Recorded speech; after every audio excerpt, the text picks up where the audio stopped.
अस्सलाम वालेकुम, welcome to another video of Ibtida. और आज जो हम एक bite size very crisp analysis आपके सामने, एक्सप्लेनर आपके सामने लेके आएंगे, वो है ये जो recent Iran US Israel war की डेवलपमेंट है कि इनके अंदर पीस साइन होने जा रहा है। उसके ऊपर बात करेंगे। ये बात करेंगे कि पाकिस्तान के लिए क्या चैलेंजेस हैं, ये बात करेंगे कि उस खित्ते में यानी मिडल ईस्ट में इस पीस की क्या इंटरप्रिटेशन, इस पीस की क्या इम्प्लीमेंटेशन या एक्चुअलाइजेशन होने जा रही है, वहाँ पे ये पीस हमें कितना पीसफुल नज़र आएगा। तो लेट्स स्टार्ट जी। ओवरऑल बात करते हैं। पहली बात तो ये है कि क्वेश्चन बड़ा इंपॉर्टेंट है कि how peaceful is this peace deal.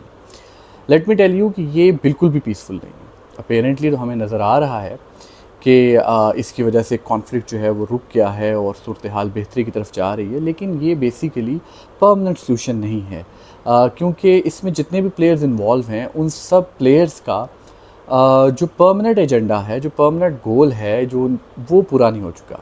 यानी कहने का मकसद ये है कि इसराइल की थ्रेट अभी भी वहीं पे है ईरान के लिए, ईरान की थ्रेट इसराइल के लिए अभी भी वहाँ पे है। ठीक है। मिडल ईस्ट में अमेरिकन हेजमनी बुरी तरीके से चैलेंज हुई है।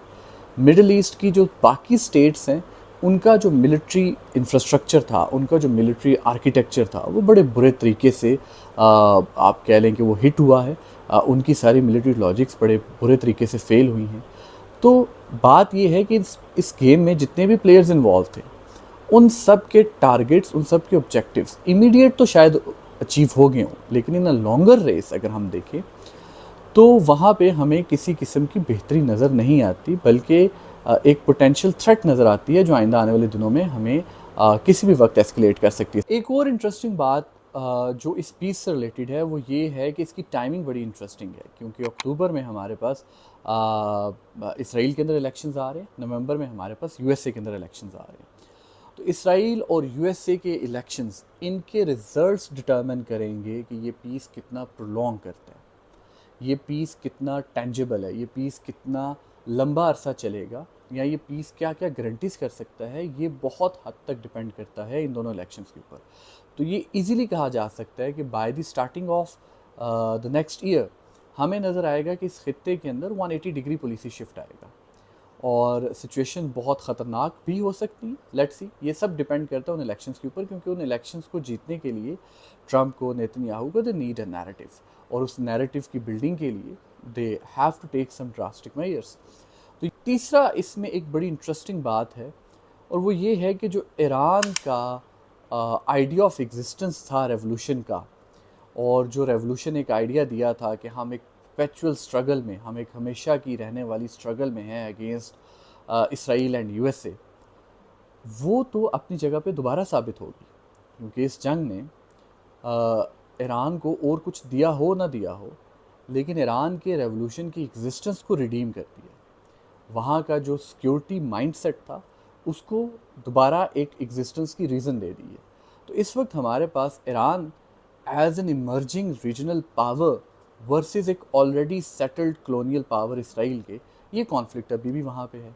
तो ये पीस अपेरेंटली एक, आप कह लें कि एक शॉर्ट टर्म पीस तो ज़रूर हो सकता है, but in a longer run इसके अंदर हम इसकी डेवलपमेंट्स जो हैं वो उतनी खुशाइन नहीं होंगी। Let's hope for the peace and pray for the peace. लेकिन अब ज़रा हम इस खित्ते के 3-4 मेजर प्लेयर्स को उठाते हैं और उनके ऊपर बात करते हैं। लेट्स स्टार्ट विद ईरान, कि ईरान ने इस जंग में क्या खोया क्या पाया, इसके ऊपर थोड़ी सी बात।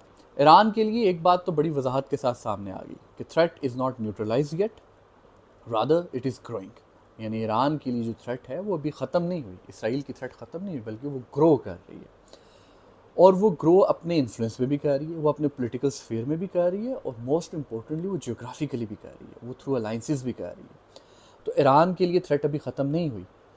सेकेंडली, ईरान की सेकंड सुप्रीम लीडर की शहादत और फिर थर्ड सुप्रीम लीडर का आ जाना और इस सूरत हाल में आना, ये ईरान को अब रिलीजियस लेड स्टेट से ज़्यादा सिक्योरिटी लेड स्टेट की तरफ लेके जाएगा। यानी इस जंग में जो ईरान ने अपने दो चीज़ें देखी, एक ये कि उनकी रेजिस्टेंस, इट वर्कड, उन्होंने जो रेजिस्टेंस दी, जो रेजिलियंस दी, वो बिलाखिर काम आई।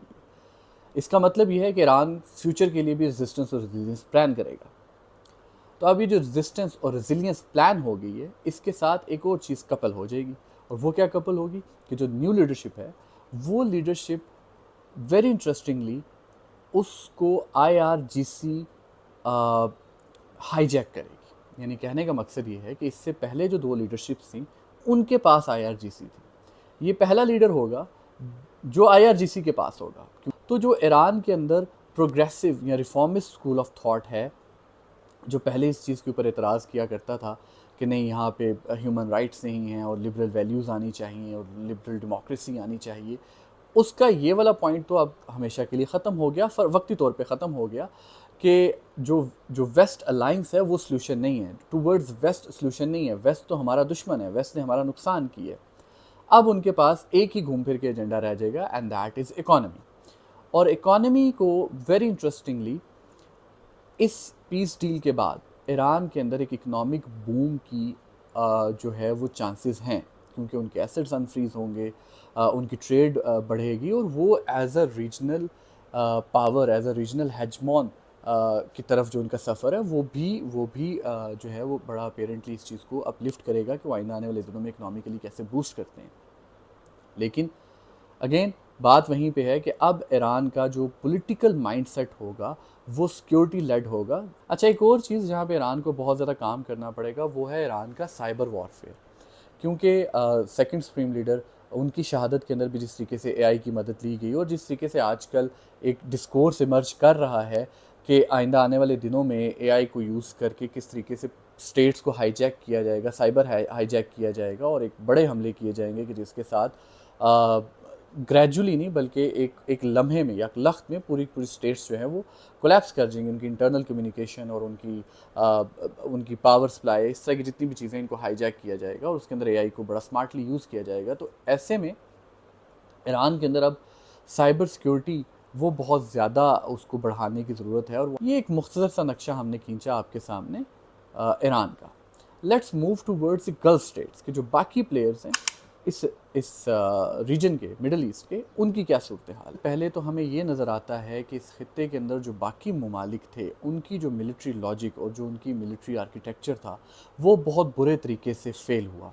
यानी उन लोगों ने देख लिया कि किस तरीके से America fail to protect them from the Iranian missiles and drones, और उन्होंने ये भी देख लिया कि वो ईरान जिसको वो अंडरमाइन करते थे because of the American security, वो किस हद तक एक टफ कंपेटिटर हो सकता है इस सारी सूरत हाल के अंदर और कितना सर्जिकली प्रिसाइज वो हो सकता है इस सारी सूरत हाल के अंदर। तो अब इस खत्े के अंदर एक तो जो आर्म्स रेस है वो बढ़ेगी, सेकेंडली इस खत्े के अंदर अमेरिका को अब दोबारा से अपने आप को प्रेजेंट करना पड़ेगा एज अ सेफेस्ट ऑप्शन, क्योंकि ये जो एक वैक्यूम क्रिएट हुआ है, इस वैक्यूम को फिल करने के लिए जहाँ पे मल्टीपोलर वर्ल्ड से, देखिए पहले तो यूनिपोलर वर्ल्ड थी कि आपके पास अमेरिका का एक ऑप्शन था ना, अब सूरत हाल मल्टीपोलर वर्ल्ड है। तो उस मल्टीपोलर वर्ल्ड में there are other players to fill in that vacuum. तो उस वैक्यूम को फिल करने के लिए जो बाकी प्लेयर्स हैं उनके अगेंस्ट अमेरिका को येट अगेन अपने आप को साबित करना पड़ेगा कि वो किस तरीके से एक सेफेस्ट ऑप्शन अभी भी है। और चीज़ जो इस खत्े की सारी रियासतों ने नोटिस की और वो ये है कि इसराइल किस तरीके से शुतर बेमहार है, यानी he is an unreliable player, उसके ऊपर आप ट्रस्ट नहीं कर सकते। वो अपने इंटरेस्ट को परसू करने के लिए किसी भी हद तक जाने को तैयार है। तो ये जो अलाइंसेस इसराइल के साथ, जो इकोनॉमिक ट्रेड्स इसराइल के साथ बढ़ा के अपीजमेंट की पॉलिसी के थ्रू किसी तरीके से सिचुएशन को नॉर्मलाइज करने की बात थी, वो तो अब ख्वाब हो गया। ये तो समझ आ गया कि प्राइम ऑब्जेक्टिव उनका अपना ही है, प्राइम मोटिव उनका अपना ही है और उसको फॉलो करने के लिए they can go to any extent. इस वजह से भी अब इस खत्े की जो बाकी स्टेट्स हैं उनकी स्ट्रेटेजिक थिंकिंग में हमें एक शिफ्ट, हमें एक चेंज नज़र आएगा। ट्रस्टिंगली इस खत्े के अंदर चोक जो हुई स्ट्रेट ऑफ हॉर्मोज, उसके बाद इंटरनेशनली भी और रीजनली भी जो इकोनॉमिक पावर्स हैं they have a new thinking now कि हमें जो अपने इकोनॉमिक रूट्स हैं उनको री रूट करने की ज़रूरत है। हमारे पास मल्टीपल ऑप्शंस अवेलेबल होने चाहिए in future cases, future scenarios. तो इस वजह से भी जो इकोनॉमिक ऑटोनॉमी है, जो इकोनॉमिक ट्रेड रूट्स हैं, इकोनॉमिक मैपिंग है इस खत्े की, वो भी आइंदा आने वाले दिनों में हमें चेंज होती हुई नज़र आएगी। Third and very interesting point कि इस खत्े के अंदर जो रीजनल ऑर्गेनाइजेशंस थी वो बुरे तरीके से फेल हुई। ऑर्गेनाइजेशंस फेल हुई Iran versus USA and Israel conflict में, वो सारी ऑर्गेनाइजेशंस फेल हुई इसराइल वर्सेस हमास कॉन्फ्लिक्ट में, वो सारी ऑर्गेनाइजेशंस फेल हुई इसराइल वर्सेस लेबनान कॉन्फ्लिक्ट में। तो एक इसी खत्े के मुल्क को और उसकी फैलाई हुई दहशतगर्दी को काबू करने के लिए भी ये अलाइंसेस फेल हुए, ये ऑर्गेनाइजेशंस फेल हुई। तो दिस शोज़ कि इस वक्त इस खित्ते को किसी नई ऑर्गेनाइजेशन की ज़रूरत है जो ज़्यादा ऑटोनॉमी के साथ आए, जो ज़्यादा पावर के साथ आए, so that it can sort the mess that's being created over here. एक इनिशिएटिव की बात दिस पॉलिटिकल डिस्कोर्स में हमारे सामने आ रही है, एंड दैट इज़ के जो R4 कंट्रीज़ हैं, यानी Türkiye, Egypt, Saudi Arabia and Pakistan, इनको ईरान ज्वाइन करना चाह रहा है। अगर ऐसा हो जाता है तो वो जो एक 3 सीज़ इनिशिएटिव था कि मेडिटेरेनियन सी और स्विस कनाल और स्ट्रेट ऑफ हॉर्मज़ के यहाँ पे अमेरिकन सुप्रीमेसी रहेगी, अमेरिका यहाँ के अफेयर्स को मैनेज करेगा, उसके अगेंस्ट तो एक बड़ी ख़तरनाक सूरत हाल डेवलप हो जाएगी, क्योंकि तीनों चोकिंग पॉइंट्स यानी स्ट्रेट ऑफ हॉर्मज़, बाबुल मंदल और फिर स्विस कनाल, ये तीनों अगर चोक हो जाएंगे तो एक इंटरनेशनल इकोनॉमी के लिए एक बहुत बड़ा झटका होगा। और ये एक ऐसा लेवरेज है कि अगर ये कंट्रीज़ आपस में अलाइंस कर लें तो they can use it against any kind of hostility towards them. ये एक डेवलपिंग न्यूज़ है। लेट्स होप और देखते हैं कि अलाइंसेस किस तरफ जाते हैं। ये तो हमने थोड़ी सी खित्ते की बात की। Let's move to Pakistan now कि पाकिस्तान के लिए इसमें क्या स्ट्रेंथ्स, वीकनेसेस, अपॉर्चुनिटीज़ और थ्रेट्स हैं। सबसे पहली और इम्पोर्टेंट बात तो ये है कि पाकिस्तान अब हाइफन हो चुका है मिडल ईस्ट के साथ। सो पाकिस्तान की जो भी पॉलिसीज़ हैं, पाकिस्तान की जो भी पॉलिटिक्स है, वो ना सिर्फ अब साउथ एशियन रीजन बल्कि middle eastern point of view से भी देखी जाती है। तो ऐसे में पाकिस्तान के लिए एक अपॉर्चुनिटी भी है कि पाकिस्तान, जिस तरीके से पाकिस्तान ने डिप्लोमेटिकली ईरान के मसाइल को देखा, इसी तरीके से पाकिस्तान डिप्लोमेटिकली मिडल ईस्ट के अंदर एक ट्रस्टवर्दी, एक strong political option, diplomatic option के तौर पे इन सारी स्टेट्स के अफेयर्स को डील करने में, इनके जो आपस के तजादात हैं उनको ख़त्म करने में Pakistan can play a role very wisely. और पाकिस्तान के पास ये एक्सपीरियंस SCO से आ सकता है, क्योंकि पाकिस्तान ख़ुद SCO का मेंबर है। और जिस तरीके से SCO ने बहुत सारे मामला जो हैं उसके मेंबर कंट्रीज़ के पॉलिटिकल जो रिफ्ट्स हैं उनको काफ़ी हद तक ख़त्म करने की कोशिश की है। Pakistan can replicate the same model in the middle east. Pakistan की प्रॉक्सिमिटी, पॉलिटिकल प्रॉक्सिमिटी और जियोग्राफिकल प्रॉक्सिमिटी दोनों अब इसराइल के साथ और कम हो गई हैं।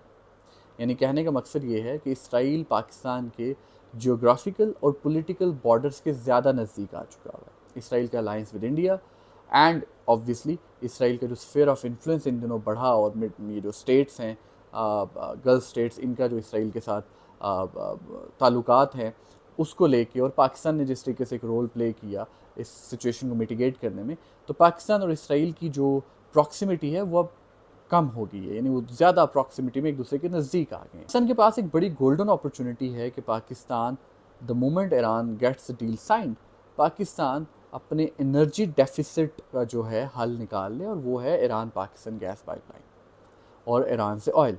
ईरान गैस पाइपलाइन जो 2014 में कंप्लीट होनी थी, जो अभी तक कंप्लीट नहीं हुई, तो it's a very golden option for Pakistan, golden opportunity for Pakistan कि द मोमेंट ये डील साइन होती है पाकिस्तान इस अपॉर्चुनिटी को अवेल करे, क्योंकि पाकिस्तान के अंदर एनर्जी डेफिसिट है। देखिए, जहाँ पाकिस्तान के लिए इतनी ज़्यादा अपॉर्चुनिटीज़ हैं, वह पाकिस्तान के लिए कुछ थ्रेट्स भी हैं। स्टार्टिंग विथ, पाकिस्तान को बैलेंस करना पड़ेगा उसके relations with USA and Iran, और सिमिलरली पाकिस्तान को बैलेंस करना पड़ेगा, मीडिएटिंग प्लेयर बनना पड़ेगा between Iran and Saudi Arabia. इन दोनों को भी बैलेंस करना पड़ेगा, जबकि पाकिस्तान सऊदीया के साथ ऑलरेडी एक मिलिट्री सिक्योरिटी पैक्ट में है। तो यहाँ पे पाकिस्तान को बहुत स्ट्रांगली और डिप्लोमेटिकली मूव करना पड़ेगा। लेकिन पाकिस्तान के पास एक लिंगरिंग फैक्टर है, एक ऐसा फैक्टर है जो पाकिस्तान को एफर्टलेसली डिप्लोमेसी की गेम नहीं खेलने देता है, एंड दैट इज़ पाकिस्तान की डैंगलिंग इकॉनमी। तो पाकिस्तान को अभी बड़ा स्मार्टली इस सारी सूरत हाल के अंदर देखना पड़ेगा कि वो अपने इकोनॉमिक इंटरेस्ट को अपनी डिप्लोमेटिक पावर के साथ मर्ज करके किस तरीके से वो आगे बढ़ सकता है। तो ये एक एनालिसिस था जो आपके सामने पेश किया गया। उम्मीद है आपको वीडियो पसंद आई होगी। प्लीज़ चैनल को सब्सक्राइब कीजिए, हमारे साथ बने रहिए।